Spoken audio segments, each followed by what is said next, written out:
Bom dia, sétimo ano. Vamos lá para mais uma aula de filosofia. E a gente vai dar continuidade à filosofia medieval, tá certo? Espero que vocês tenham gostado da nossa introdução na aula passada. E hoje a gente vai discutir mais um pouco do Santo Agostinho, dar uma relembrada nele e partir para a escolástica, tá? Que foi outra corrente filosófica muito importante nesse período medieval.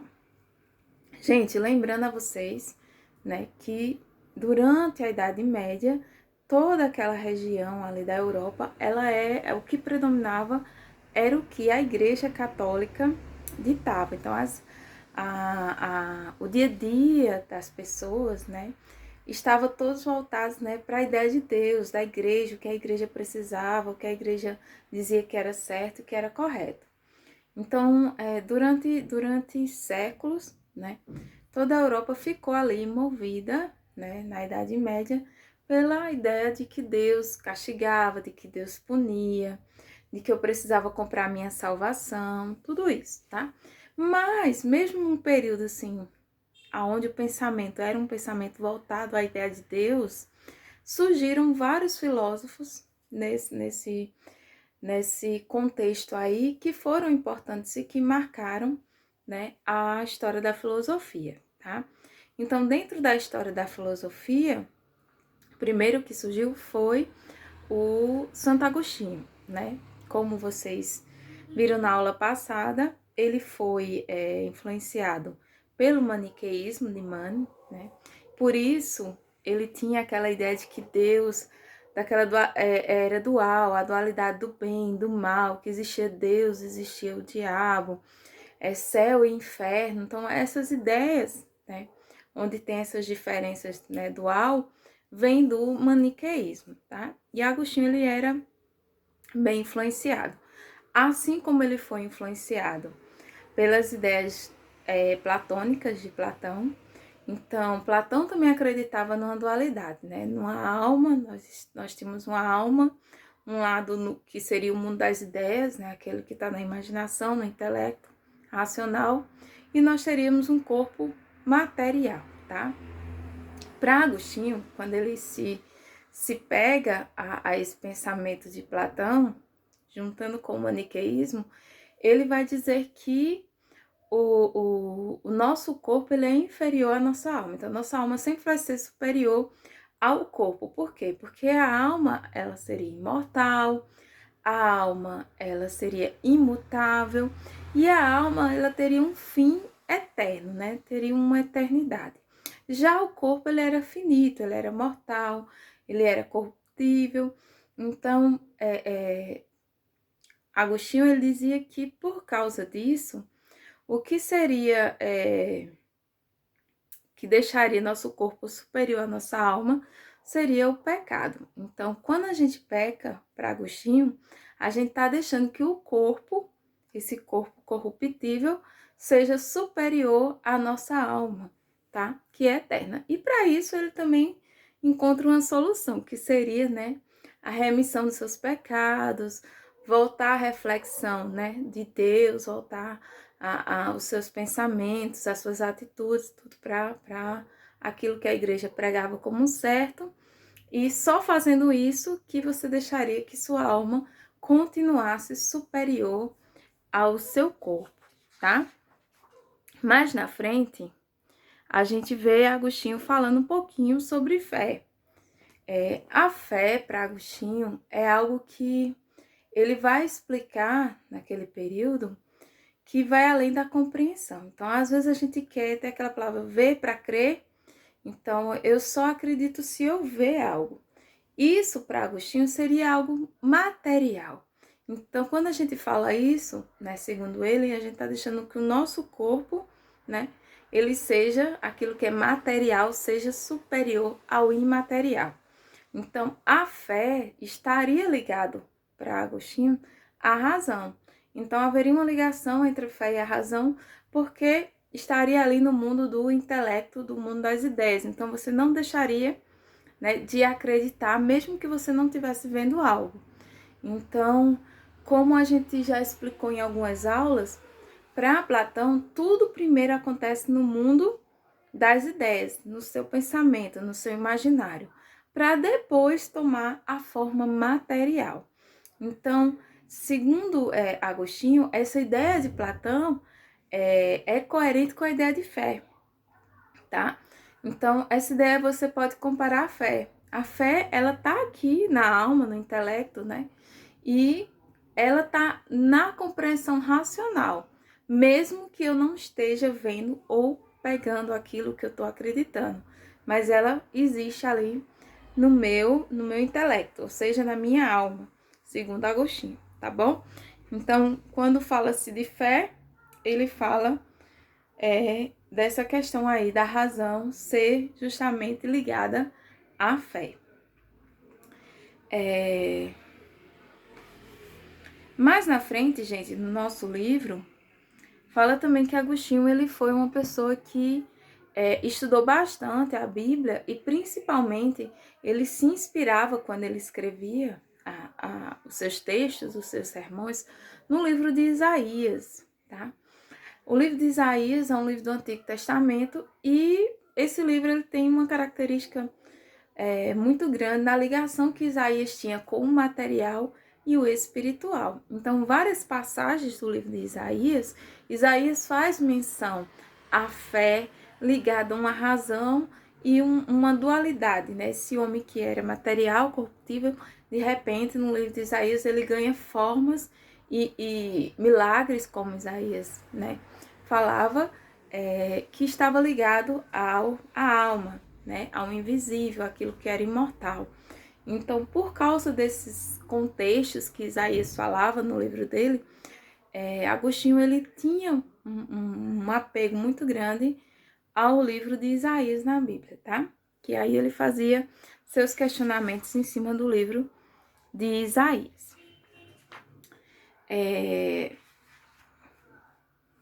Dando continuidade, a gente vai ver um pouquinho sobre o que foi a escolástica.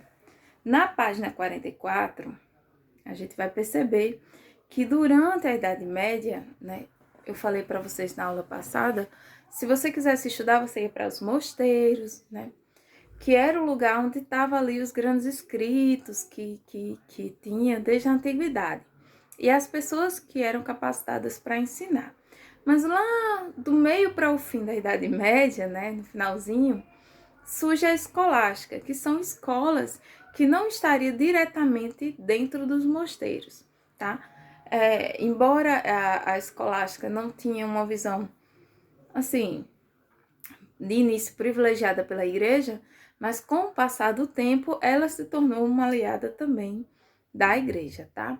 Então, a escolástica, ela ensinava música, artes, gramática, retórica, dialética. Então, era como se fosse uma escola da Grécia Antiga, né? Na Grécia Antiga, as pessoas aprendiam justamente a retórica, a dialética, como a gente já viu nas aulas passadas, geometria, astronomia, aritmética. Então, era uma escola que era muito parecida com as escolas da Grécia Antiga, tá? E dentro dessa escola, a escolástica, os mestres eram chamados de escolásticos, tá? Então, como é que eles ensinavam lá? Professora, tinha um quadro, tinha um giz, tinha um pincel? Não. Lá eles ensinavam por meio de comentários de textos.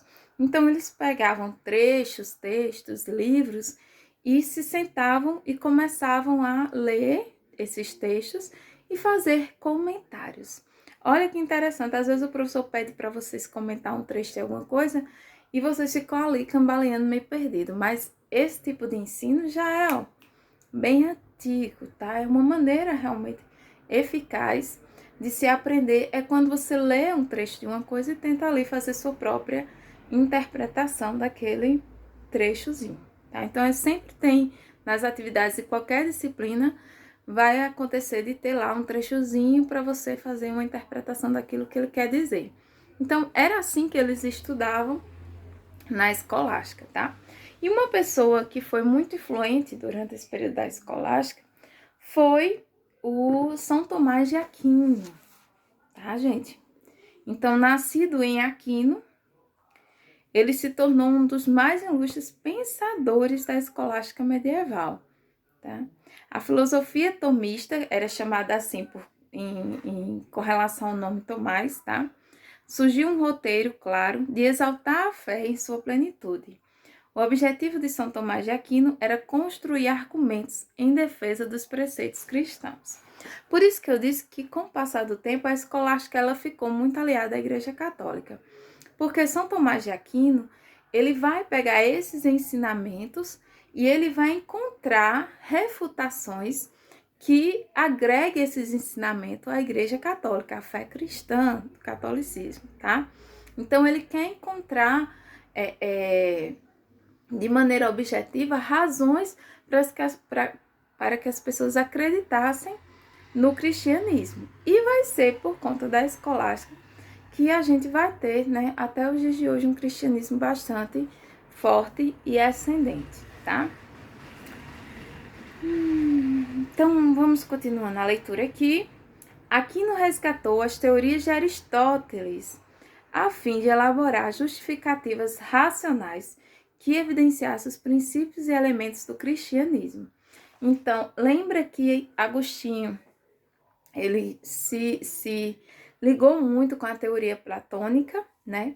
Já São Tomás de Aquino pegou o discípulo de Platão, que foi Aristóteles, e utilizou os ensinamentos de Aristóteles, unindo, né, a fé cristã. Então, alguns vão dizer que São Tomás de Aquino, ele invejou Aristóteles, né? Ele pegou aquilo que Aristóteles escreveu e apenas acrescentou algo.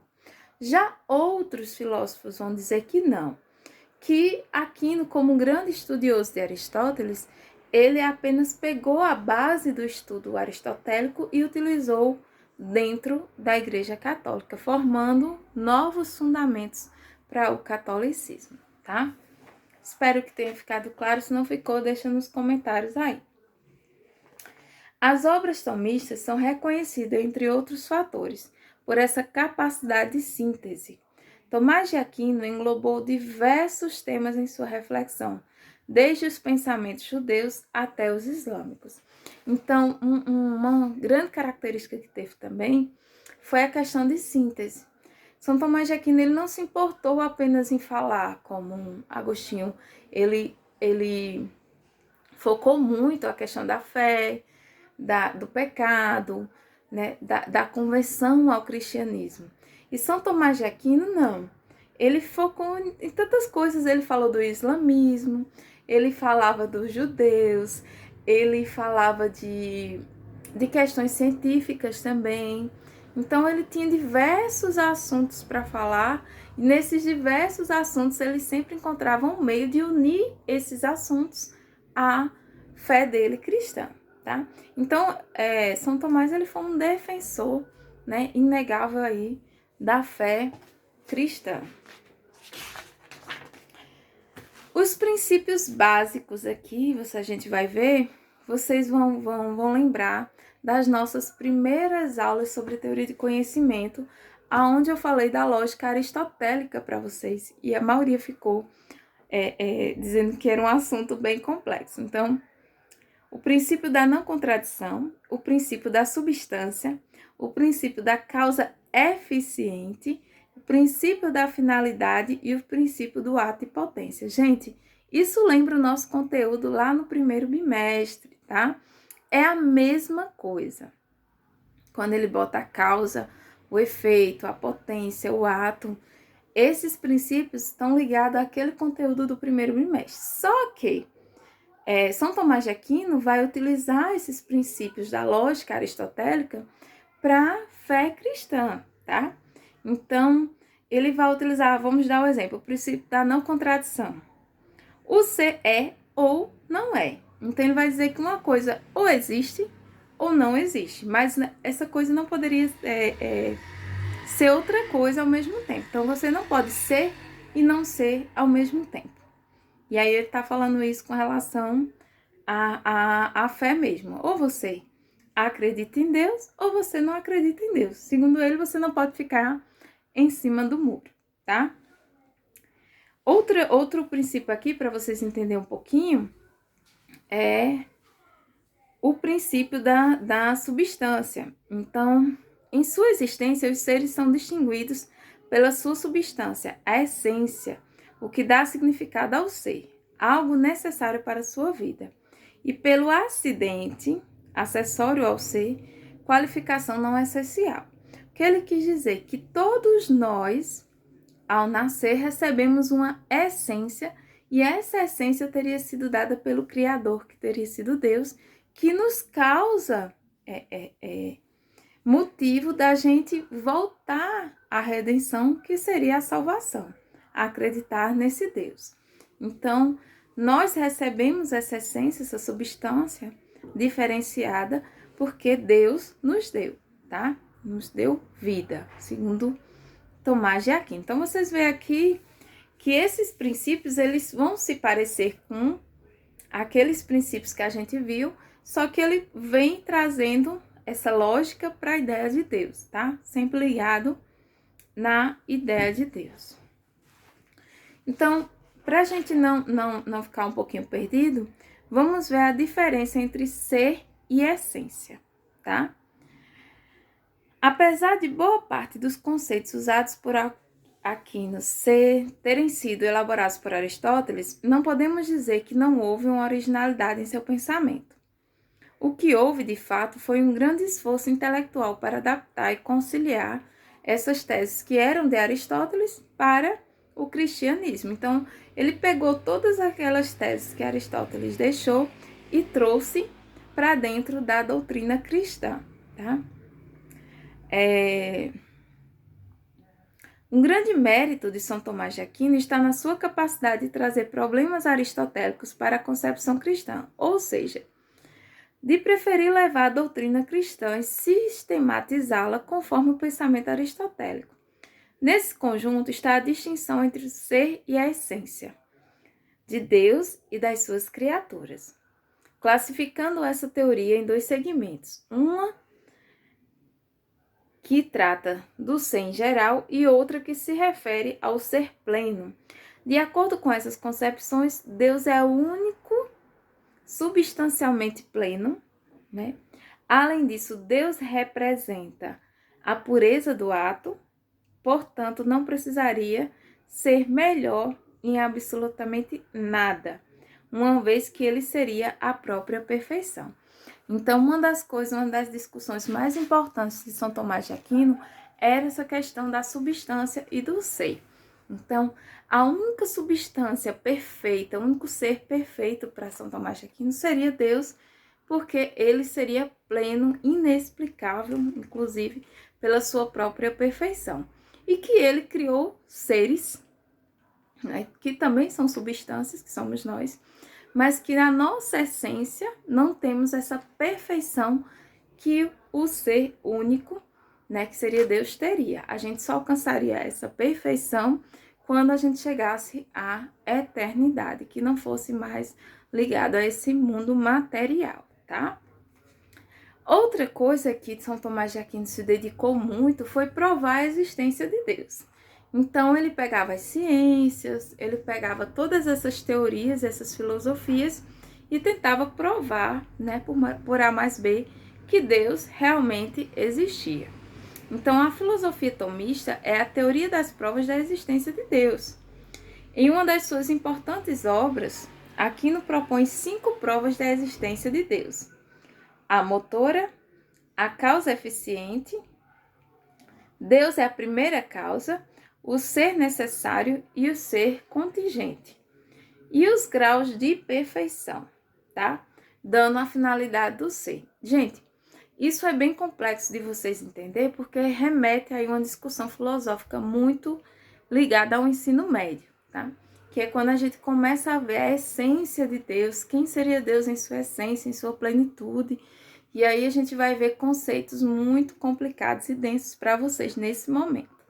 O que cabe a vocês entender é que Agostinho ele queria realmente provar, através da lógica aristotélica, de que Deus existe, tá? E que ele é, como eu disse a vocês, o ser em essência, né, pleno, infinito e que não poderia ser considerado, né, de maneira alguma sem perfeição. Então ele era perfeito para Tomás de Aquino. Então, todas essas questões mais complexas que estão ligadas à lógica aristotélica, vocês vão voltar a rever isso lá no ensino médio, de maneira mais aprofundada. Mas hoje o que vale para vocês entender, e já vai ser de bom tamanho se vocês compreenderem isso, é a segurança que Tomás de Aquino tinha em provar, né, a existência de Deus, né, a plenitude de Deus através da lógica aristotélica, que era algo lá da antiguidade grega, tá bom? Gente, por hoje é só. Até a próxima, né? Sexta-feira nossa aula será pelo Zoom.